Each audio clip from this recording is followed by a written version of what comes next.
sa English language, may tinatawag tayo na auxiliary verbs. Ang auxiliary verbs ay ang mga pandiwa na tumutulong sa isa pang pandiwa na tinatawag nating main verb of the sentence.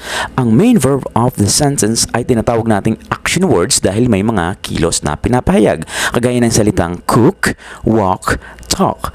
Ang mga helping verbs kagaya ng do, does, and did, has, have, had, is, are, was, were ay inilalagay bago ang main verb. Kagaya ng is cooking, was cooking, has conducted, have participated, etc.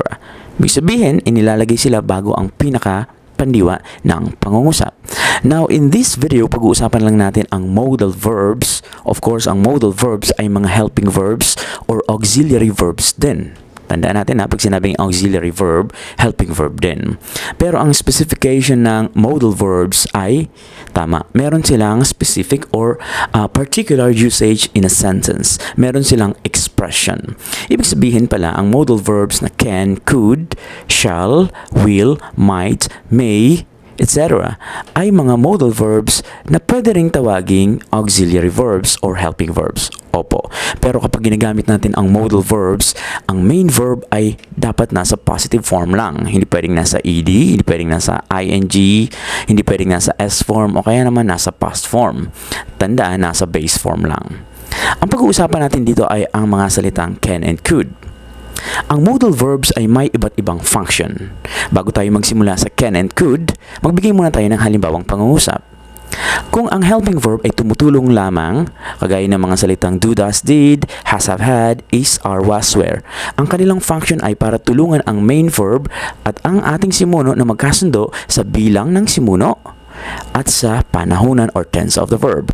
Samantalang, itong ating tinatawag na modal ay may expression. Ang tulong nito ay para magbigay ng specific expression sa pangungusap. Let's have this example. I will go to Cebu.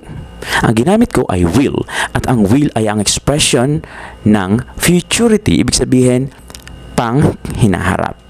Pupunta ako sa Cebu. Pero pag pinalitan ko itong will na ito ng can, mababago ang sentence.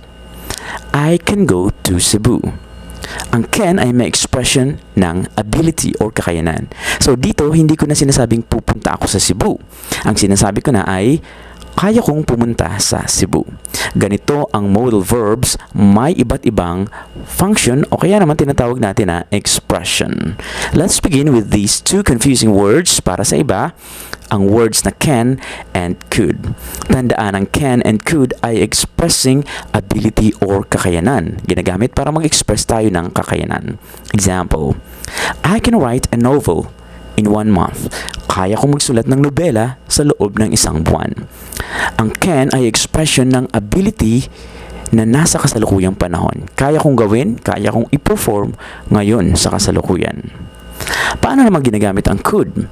Ang could ay ang modal verb na nag-express din ng ability pero tama, pang nakaraan. Ibig sabihin, kung ang can ay pang kasalukuyan, ang could ay pang nakaraan. Okay, let's have this example. I could write a novel when I was in college. Kaya ko magsulat ng nobela noong ako ay nasa kolehiyo. Ibig sabihin, noon nakakapagsulat ako, maaari ngayon ay hindi na ako nakakapagsulat. So, ang expression ng kakayanan ay dati pa. Hindi ko na kayang gawin ngayon o kaya naman nakakalimutan ko na or hindi ko na ma-perform ng maayos. Another example, I can cook adobo. Kaya kong magluto ng adobo. Ngayon ang expression, kasalukuyan, can, present, ability. Paano naman kapag could? Let's have this example. I could cook adobo when I was in La Union.